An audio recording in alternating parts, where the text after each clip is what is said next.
अचानक से यूपी के हाथरस से खबर आती है। वो खबर कुछ तस्वीरें भी लेकर आती है। जिसने भी उन तस्वीरों को देखा वो आह करे बिना रह नहीं पाया। दरअसल एक कोने में पड़ी सड़कों पर बिछी 150 से ज्यादा लाशें सवाल पूछ रही थीं कि एक सत्संग में जाना जान जाने के बराबर कैसे हो गया। इन लाशों को देखकर एक पुलिस वाले की भी मौत हो गई।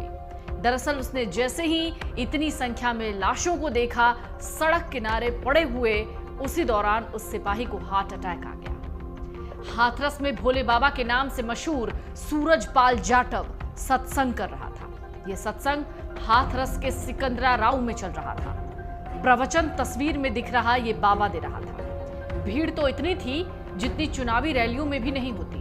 भीड़ में मौजूद हर एक शख्स को उसका दुख, उसकी तकलीफ और कुछ पाने की चाह इस ढोंगी बाबा के पास खींच कर लाई। बाबा प्रवचन देकर निकल ही रहा था कि तभी पीछे से सैलाब की तरह लोगों की भीड़ भागती है। उस भागम भाग में लोग गिर जाते हैं। पीछे से आ रहे बाकी लोग गिरे हुए लोगों के ऊपर चढ़ जाते हैं। किसी को होश नहीं रहता कि वो क्या कर रहे हैं। लोग एक दूसरे के ऊपर चढ़े जा रहे थे, वो भी इसलिए क्योंकि भोले बाबा उर्फ नारायण हरि सरकार एक रंगोली पर चढ़कर गुजरा था और उसी रंगोली का बुरादा लोगों को उठाना था ताकि वो उसे अपने घर लेकर जा सके। दरअसल उसके भक्तों का मानना था कि जिस रंगोली से होकर बाबा गुजरता है वो चमत्कारिक हो जाती है और उसे पाने वालों की सारी तकलीफें खत्म हो जाती है। लेकिन उसी दौरान जो हुआ वो चौंकाता है। बाबा तो निकल गया और उसी भगदड़ में सैकड़ों लोगों की जान चली गई। कई घायल हो गए जो अस्पताल में कराहते नजर आए। पीड़ितों से पूछा गया क्या हुआ था। कई तो बताने की हालत में नहीं थे और कईयों को तो याद भी नहीं था कि उनके साथ क्या हुआ। अभी भी हाथरस के जिला अस्पताल में घायलों का इलाज चल रहा है। सरकार ने इसी बीच मुआवजे का ऐलान भी कर दिया। सीएम योगी भी हाथरस पीड़ितों से मिलने पहुंच गए और इसी बीच मांग होने लगी बाबा यानी ये जो फर्जी यानी ढोंगी बाबा है उसके घर पर बुलडोजर चलाने की। अब आप पूछेंगे कि बाबा कहां गया। दरअसल हादसे के 2 दिन तक तो बाबा की कोई खोज खबर ही नहीं थी।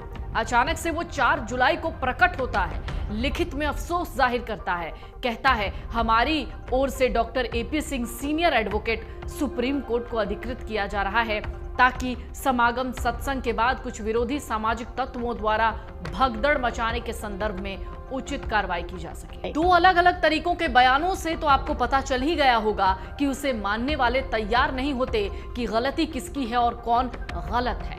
ऐसा हम इसलिए कह रहे हैं क्योंकि इस बाबा की पूरी कुंडली हमारे पास है। डील डॉल ड्रेस में दिखने वाला ये बाबा एक समय में पुलिस का सिपाही हुआ करता था जिसके ऊपर यौन शोषण के मामले थे।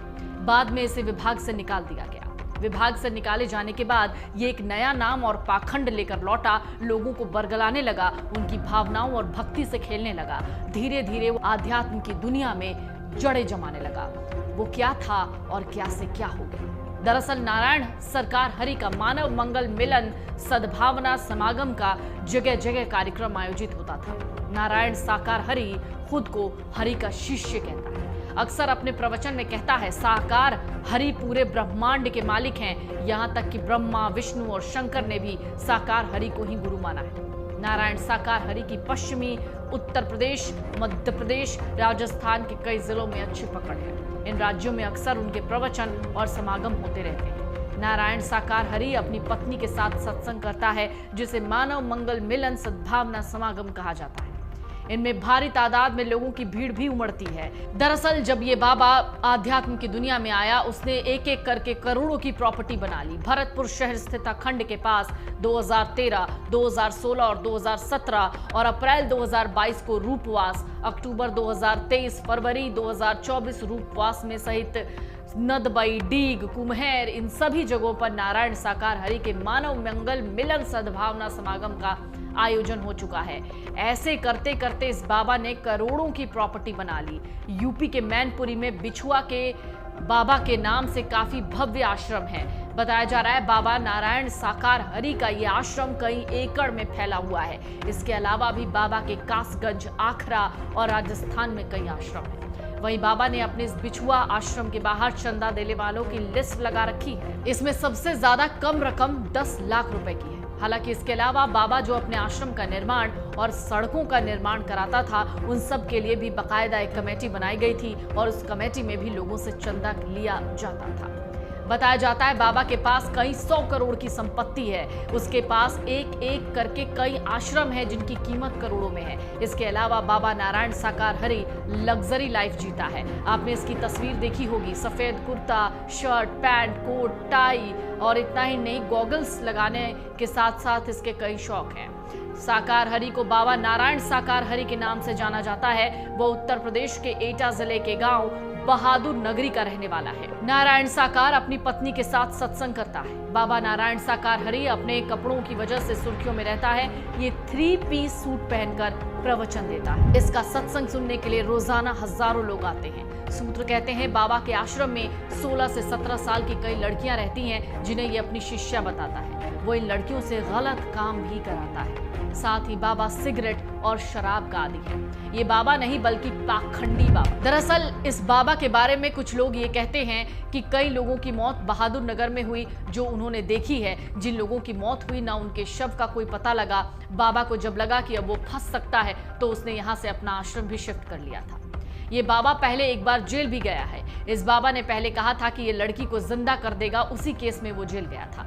बाबा अपने आश्रम में किसी गांव वाले को नहीं आने देता है। लोग कहते हैं बाबा को लगता है कि कोई गांव का आदमी अगर उसके आश्रम में घुसा और देखने लगा कि वो कैसे रह रहा है, क्या कर रहा है, तो उसका सारा भेद खुल जाएगा।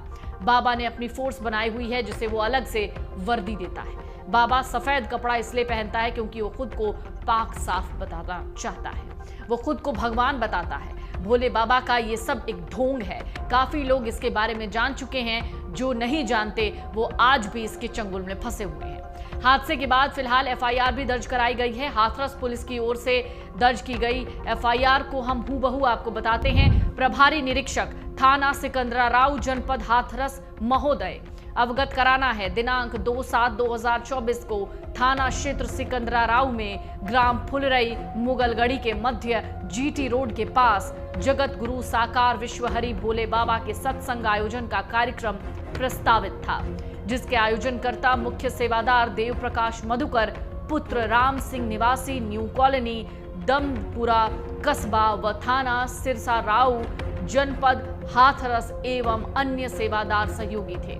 आयोजनकर्ता द्वारा अपने संगठन के पूर्ववर्ती कार्यक्रमों में जुटने वाली लाखों की भीड़ की स्थिति को छुपाते हुए इस कार्यक्रम में करीब 80,000 की भीड़ में श्रद्धालु इकट्ठा होने की अनुमति मांगी गई थी। इसको देखते हुए पुलिस प्रशासन द्वारा एकत्र होने वाली भीड़ की सुरक्षा, शांति व्यवस्था और यातायात प्रबंधन किया गया। लेकिन इस कार्यक्रम में शामिल होने के लिए प्रदेश के विभिन्न जनपदों और आसपास के राज्यों से लगभग 2.5 लाख से ज्यादा श्रद्धालुओं की भीड़ इकट्ठा हो गई, जिसके कारण एवं आयोजक द्वारा अनुमति की शर्तों का पालन न किए जाने के फलस्वरूप जीटी रोड पर यातायात बाधित हो गया, जिसे ड्यूटी पर नियुक्त पुलिस एवं प्रशासनिक अधिकारियों द्वारा इसे सामान्य किए जाने का प्रयास किया जा रहा था। हाथरस भगदड़ मामला सुप्रीम कोर्ट पहुंच गया है। एक जनहित याचिका दाखिल हुई है जिसमें कहा गया है कि सरकार को निर्देश दिया जाए कि वो 2 जुलाई की हाथरस भगदड़ की घटना की जांच के लिए तत्काल सुप्रीम कोर्ट के सेवानिवृत्त न्यायाधीश की निगरानी में 5 सदस्यीय विशेषज्ञ समिति गठित करें। जनहित याचिका में ये भी मांग की गई है कि जन सुरक्षा के हितों को देखते हुए भविष्य में इस तरह की घटनाएं न हो। इसके लिए समिति दिशा निर्देश तय करने के सुझाव दे। उत्तर प्रदेश सरकार को हाथरस भगदड़ की स्थिति रिपोर्ट दाखिल का निर्देश दिया जाए। साथ ही पूछा जाए कि लापरवाही के दोषियों के खिलाफ क्या कानूनी कार्रवाई की गई है। देश के लोगों की धर्म में गहरी आस्था है। ऐसे में धार्मिक समागम में भारी संख्या में लोग आते हैं, लेकिन आयोजकों और प्रशासन द्वारा पर्याप्त सुरक्षा न किए जाने पर बड़ी संख्या में लोग खतरे में पड़ जाते हैं। याचिका में 2 जुलाई की हाथरस की भगदड़ की घटना का उल्लेख करते हुए कहा गया है, ये लोगों की सुरक्षा से जुड़ा महत्वपूर्ण मामला है और कोर्ट को इसमें दखल देना चाहिए। याचिकाकर्ता का कहना है कि भीड़ भाड़ वाली जगह प्रशासनिक तौर पर उचित प्रबंधन करना सरकार की जिम्मेदारी है। भारत में ग्रामीण क्षेत्रों में सत्संग के लिए काफी संख्या में भक्त इकट्ठा होते हैं। कई बार तो वहां आपात स्थिति में प्रवेश द्वार और बाहर निकलने के द्वार भी ठीक से चिन्हित नहीं होते। मूलभूत सुविधाओं का भी अभाव रहता है। यहाँ तक कि आयोजकों का भी स्थानीय अथॉरिटी के साथ संपर्क का अभाव होता है और इनका नतीजा भयंकर भगदड़, जैसे कि उत्तर प्रदेश के हाथरस में हुआ। ये घटना सरकारी तंत्र की लापरवाही का नतीजा है। अब इन सब के बीच एक बड़ा सवाल कि कब तक लोग ऐसे ढोंगी बाबाओं के झांसे में आते रहेंगे। सबको ये समझना होगा, दुख, तकलीफ, खुशी, संतोष सब परमात्मा देता है, ये किसी इंसान के बस की बात नहीं। यदि हमारी खबरों में किसी प्रकार के सुधार या सुझाव की जरूरत है या फिर एनडी न्यूज का संवाददाता बनना है, हमारे ऑफिशियल व्हाट्सएप नंबर 9696119696 या फिर 9559111155 पर तुरंत अपना CV सेंड करें ताकि हमारी टीम आपसे जल्द संपर्क कर सके। यदि इस वीडियो को आप फेसबुक पर देख रहे हैं तो लाइक, कमेंट, शेयर करना ना भूलें। यदि यूट्यूब पर देख रहे हैं तो हमारे चैनल एनडी न्यूज को तुरंत सब्सक्राइब करें। आप देख रहे हैं एनडी न्यूज डेस्क की रिपोर्ट।